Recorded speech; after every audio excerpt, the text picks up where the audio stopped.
All right, testing, testing. Hello, this is Liz, and welcome to Friday. I hope everyone's doing well, especially with the news that we got yesterday. We're going to need a whole lot of streaming picks in the next couple of weeks. We also have Wada here today. Say hi, Wada Nuki. Oh, he's clearly just not feeling it. So, welcome to Friday. So, the past couple days, I've been giving some picks as to what's on the big three streaming services: Netflix, Hulu, and Amazon Prime. I cannot believe I almost forgot Prime, my favorite. But the one, I guess, problem with those is all three of those cost money, and not everyone can afford streaming services, especially now that there are people with genuine money concerns. So, what I'm doing today is I'm going to tell you what you can watch online for free, because yes, there are free streaming services, and no, they're not even they're actually legal. It's not like what I used to do when I was a kid, which was download a movie theater's worth of movies off a LimeWire. That's a story for another day. Shh, don't tell the feds. So the first, I'm going to start with a service called Tubi. That's Tubi. And that is free. You have to watch movies with ads. It's kind of akin to just watching it on television. You're going to have to see ads, but you'll still get the full movie. And a few movies I'd recommend on there are, the first is 2011's The Adventures of Tintin, which is a fantastic adaptation of the classic comics. The other one I'll recommend, really on the other end of the spectrum, is Melancholia, starring Kirsten Dunst, probably Lars von Trier's most accessible film. I mean, it's better than Antichrist and Dancer in the Dark. Take that one with some caution. You might want to Wikipedia the summary.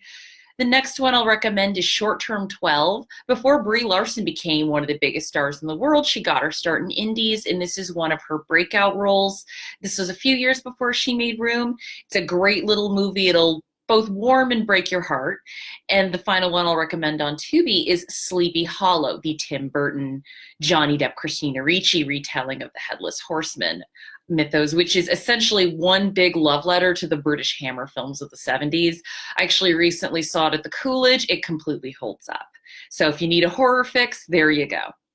The other service that I can recommend is Vudu. That's Vudu.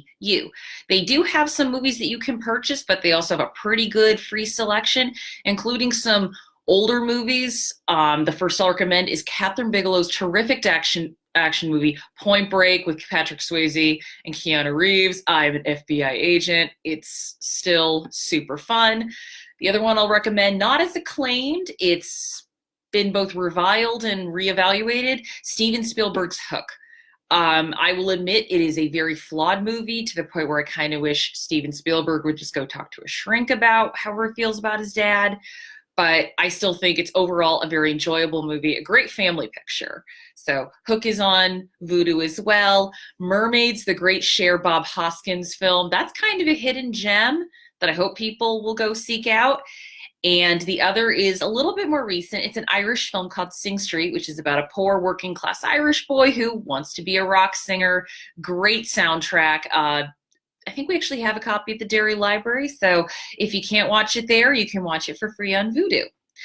The third free streaming service we have is Crackle, which, name aside, has actually got some quality movies, including some good classics. One I'll recommend is the great Dr. Strangelove, terrific Stanley Kubrick film, Peter Sellers' performance. If you haven't seen it already, take this time now to kind of get your get some film history in. Just be like, all right, I'll watch some classics.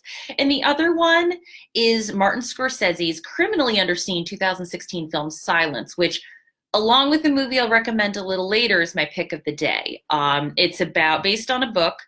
It's about a pair of Jesuit priests who go to Japan to retrieve another priest. And this is during the time when Japan kind of wanted nobody in their country, and they were willing to do anything to keep people out. And you can imagine how well that goes. But this movie has a lot of nuance, and I always get mad when people say Martin Scorsese can only direct gangster movies, because if you clearly look at his filmography, the man has range. And he also has a lot of intellectual curiosity, and he likes dualities. He likes asking hard questions. He likes the idea that there may not be a straight answer. And that makes him perfect to adapt this movie. And I think about Silence in the hands of somebody else, I could imagine it being a far more black and white, good and evil movie. So if you want your films about faith with a little more I guess, meat on the bones, a little more hard questions and explorations, silence is for you. And personally, I think Martin Scorsese's Faith trilogy, which includes this, 1997's Kundun, and the very, very controversial Last Temptation of Christ, those are three of the best films about faith ever made. So hopefully you'll check out Silence. I think it's a wonderful movie. Now, we're going to go to my favorite little free service, which is YouTube. So officially, you can buy and rent movies on YouTube. They also have, it's a little more hidden, you have to look for it, but they do have movies that are free with ads. They probably don't advertise it as much because they don't get as much money. But my favorite thing about YouTube, and I discovered this when I was in college, back when YouTube was still pretty young, was that there are some movies that are just free and full on there, and the copyright holders just don't care. Probably because they're small movies, there's not too much of a profit to be made anyway, but if you want to find some older treasures or older schlock, YouTube's got ya. So the first I'll recommend is 1984's Night of the Comet. It is very 80s and very fun. And the second one I'll recommend, which is even more fun, no, it's the same level of fun, but even more 80s, is this movie called Tough Turf, spelled Tuff, Turf. It stars a young James Spader and a young Robert Downey Jr. This movie has to be seen to be believed. It's got musical numbers. It's a gang war story. There's romantic drama.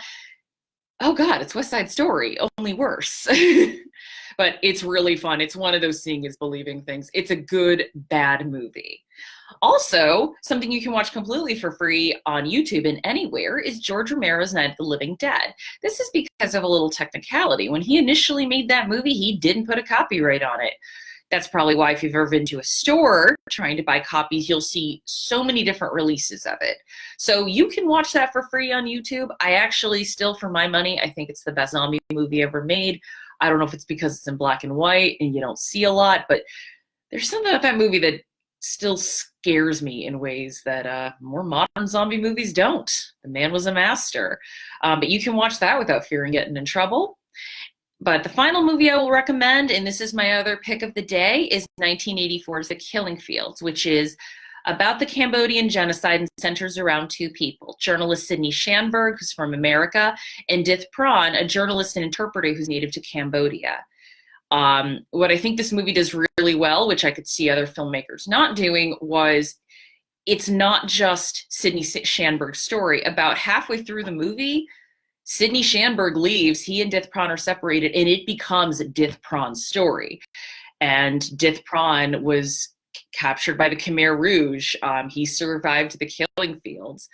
And I think this is also a very important movie because I think outside of maybe just hearing the term the Cambodian genocide, a lot of Americans don't know too much about it. So, you know, this is a good educational opportunity. I was shown this when I was 15 by my history teacher, and it was definitely an eye-opening film and actually encouraged me to go look up more stories and more books about it. And interesting fact, the actor who plays Dith Pran in this film, Hengis Noor, he himself was a survivor of the killing fields. So he saw this, he pretty much re-traumatized himself to make this film, but he saw this as a duty to his country to tell not only his story, but the story of his country. And that was by the time the Khmer Rouge was defeated, they lost a third of their population.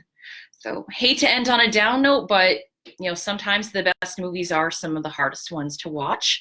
One thing I'll just recommend if you're looking for full movies on YouTube, cross-reference the running time with IMDb, and sometimes if you're putting in search terms, put in the movie and then the year that it was made. You're probably going to find it, but best thing you can do, cross-reference the running time. Sometimes you'll have to deal with subtitles in another language, but if that's all you have, if YouTube is all you can get, you can still watch some good movies on there. So I'll see you next week with more recommendations, and enjoy the weekend. Thank you.